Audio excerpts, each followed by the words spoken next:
IIM UPSC tuitions only in Tirumala IAS institute Chaitanyapuri. Call చేసి ఇప్పుడే join అవ్వండి. ప్రస్తుతం తెలుగు రాష్ట్రాల్లో ఎండలు దంచి కొడుతున్నాయి. మార్చిలోనే భానుడు భగభగా మండుతున్నాడు. అధిక ఉష్ణోగ్రతలతో ప్రజలు ఉక్కిరిబిక్కిరవుతున్నారు. ఈ సమయంలోనే వాతావరణం చల్లని కబుర్ను అందించింది. దంచి కొడుతున్న ఎండల మధ్య వర్ష సూచన చేసింది. ఏపీ, తెలంగాణలో 3 రోజుల వర్షాలు కురిసే ఛాన్స్ ఉందని తెలిపింది.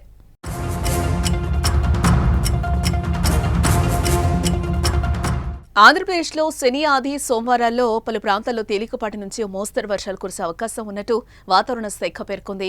నేడు ఉత్తరాంధ్రలో చిరుజల్లులు కురిసే అవకాశం ఉండగా ఆదివారం, సోమవారం ఉత్తరాంధ్ర, రాయలసీమలో వర్షాలు పడే అవకాశాలున్నాయి.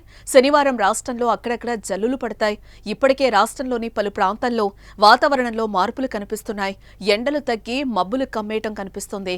వాతావరణ సూచన ప్రకారం గంటకు 40 నుంచి 50 కిలోమీటర్ల వేగంతో గాలులు వీచి పిడుగులు పడే అవకాశం ఉంటుంది.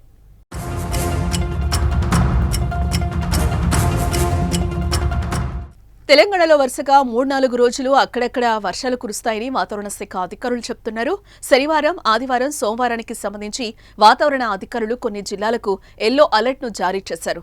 మార్చి 22వ తేదీ మరియు మార్చి 23వ తేదీన తెలంగాణ రాష్ట్రంలోని ములుగు, మహబూబాబాద్, పెద్దపల్లి, మంచిర్యాల, ఖమ్మం, భద్రాద్రి కొత్తగూడెం, ఆదిలాబాద్, నిజామాబాద్, కామారెడ్డి, మెదక్, సంగారెడ్డి, వికారాబాద్, నారాయణపేట, గద్వాలలో ఈదురుగాలులతో కూడిన తుఫానుకు అవకాశం ఉందని వెల్లడించారు. నిర్మల్, ఆసిఫాబాద్, జగిత్యాల, సిరిసిల్ల, హన్మకొండ, సిద్దిపేట, కరీంనగర్, వరంగల్, జనగామ, యాదాద్రి, సూర్యాపేట, రంగారెడ్డి, మేడ్చల్, నల్గొండ, మహబూబ్ నగర్, నాగర్ కర్నూల్, వనపర్తి జిల్లాల్లో వడగండ్ల వానలు, బలమైన ఈదురుగాలులు వీచే అవకాశం ఉందని వాతావరణ శాఖ అధికారులు హెచ్చరిస్తున్నారు. హైదరాబాద్తో పాటు పరిసర ప్రాంతాల్లో వానలు పడే అవకాశం ఉంది.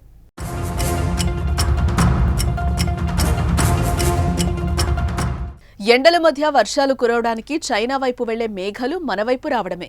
ఇవి సాధారణంగా చైనా వైపు వెళ్లేవి, కానీ ఈసారి చైనా వైపు నుంచి ఉత్తర భారత్, అక్కడి నుంచి ఒడిశా, తెలంగాణ వైపుగా వస్తున్నాయి. వీటి ప్రభావంతో ఏపీలో కంటే తెలంగాణలో ఎక్కువ వర్షాలు పడే అవకాశం ఉంది.